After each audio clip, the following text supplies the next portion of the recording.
इस वक्त की बड़ी खबर, एनआईए कोर्ट ने सभी आरोपियों को बरी कर दिया है। इस वक्त की सबसे बड़ी खबर आपको बता दें, मालेगांव ब्लास्ट केस में सभी आरोपी बरी कर दिए गए हैं।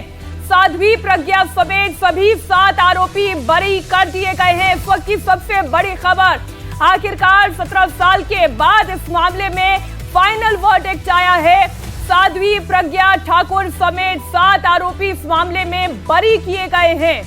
राजेश, साध्वी प्रज्ञा बरी की गई हैं, बाकी 7 आरोपी बरी किए गए हैं, बरी हो गए हैं। और ये बात लगातार सरकारी पक्ष जो है वो अपनी केस को कोर्ट में साबित नहीं कर पाया और ये लगातार बचाव पक्ष यही बात कर रहा था जो बातें जज ने अपने ऑर्डर में कही हैं। और उसके बाद जज ने बड़ा फैसला सुनाया है। 17 साल बाद ये फैसला आया है। सभी आरोपियों को, यानी कि 7 आरोपी जिसमें प्रमुख साध्वी प्रज्ञा हैं, लेफ्टिनेंट कर्नल प्रसाद पुरोहित हैं, रिटायर्ड मेजर रमेश उपाध्याय, सबको बरी कर दिया गया है। और यह बड़ा फैसला 17 साल बाद, इसी फैसला में दिनेश मौर्य कोर्ट में मौजूद थे। दिनेश, सभी को बरी कर दिया गया है। बहुत बड़ी खबर है। कोर्ट ने तमाम सबूत जो एटीएस की तरफ से पहले पेश किए गए थे, एक एक कर सभी सबूतों को उन्होंने कहा है कि वो पर्याप्त नहीं है, गवाहों के बयान पर्याप्त नहीं है। खास तौर पर साध्वी प्रज्ञा सिंह ठाकुर को लेके जो दलील दी गई थी कि साध्वी प्रज्ञा ठाकुर भले ही उस बाइक की मालिक हो, लेकिन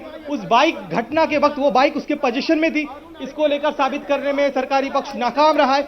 इसके अलावा जिस जगह इस बाइक को पार्क किया गया था और सरकारी पक्ष यह भी साबित करने में नाकाम रहा है कि क्या उसी बाइक पर इस बॉम्ब को रखा गया था, बॉम्ब कहीं और भी रखा गया हो सकता है। इसके अलावा जब यह हादसा हुआ, जब यह घटनाक्रम हुआ, उसके बाद स्पॉट से जो कलेक्ट किए गए एविडेंस, उन एविडेंस को कलेक्ट करने में भी सरकारी पक्ष, खासतौर पर उस समय जो पुलिस थी, जांच एजेंसियां थी, उन्होंने बहुत गलतियां की।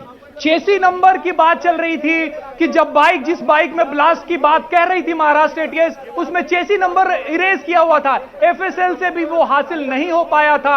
एफएसएल ने एक प्रोबेबल नंबर बताया था जिसे बाइक बनाने वाले कंपनी ने डिनाई कर दिया था, कह दिया था कि ऐसी कोई बाइक उसने नहीं बनाई है। बावजूद उसके साध्वी प्रज्ञा को इस केस में डाला गया था, उन्हें आरोपी बनाया गया था। रामजी कालसंग्रा जिसके पास वो बाइक थी, उसे आज तक कोई भी जांच एजेंसी पकड़ नहीं पाई। जी बिल्कुल सही कहा। 2 और अहम ऑब्जर्वेशन, एक अपने पूरे ऑर्डर में एक बात कही कि दुनिया का कोई भी धर्म आतंक को प्रीच नहीं कर सकता। तो इस पूरे केस के बाद जिस तरह से तत्कालीन कांग्रेस सरकार ने कहा था सैफ्रन टेररिज्म है, तो इस बात को भी सरासर खारिज किया गया। कोर्ट ने कहा है कि यह पूरा नैरेटिव एक अप्रत्यक्ष रूप से कहा है कि यह गलत था।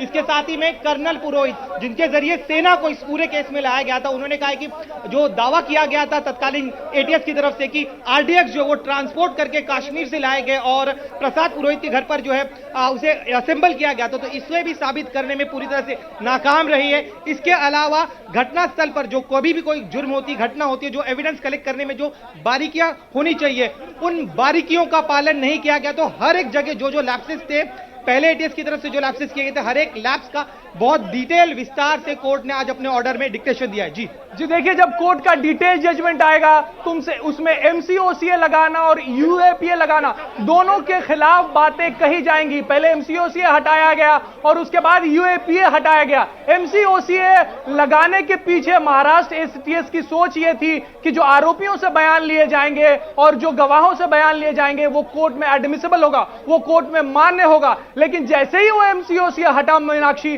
केस उसी वक्त फ्लैट हो गया था, केस उसी वक्त कमजोर हो गया था, क्योंकि उन्हीं बयानों के आधार पर एटीएस ने यह केस बनाया था। एनआईए ने एमसीओसीए हटाने की बात की, केस उसी वक्त कमजोर हो गया था। और साध्वी प्रज्ञा हो या फिर लेफ्टिनेंट कर्नल प्रसाद पुरोहित, उनके खिलाफ जो सबूत थे उसे भी एनआईए ने कहीं ना कहीं फिर से जांचा था और कहा था कि इस तरीके की बातें जो महाराष्ट्र एटीएस ने कही थी कि आरडीएक्स उनके घर पे रखा गया या कश्मीर से लाया गया, वो साफ नहीं हो पा रही। और जज ने भी आज वही बातें कही हैं। दिनेश, बिल्कुल आपने मकोका का जिक्र किया। एक और बड़ा चार्जेस इसमें था यूएपीए का। आज कोर्ट ने अपने ऑर्डर में साफ कहा गया है कि उस समय जो तत्कालीन अधिकारी थे जिन्होंने इस पूरे केस में यूएपीए सैंक्शन किया था, वो तमाम सैंक्शन करते वक्त नियमों का पालन नहीं किया गया था। ये जो ऑर्डर था सैंक्शन का, ये डिफेक्टिव था।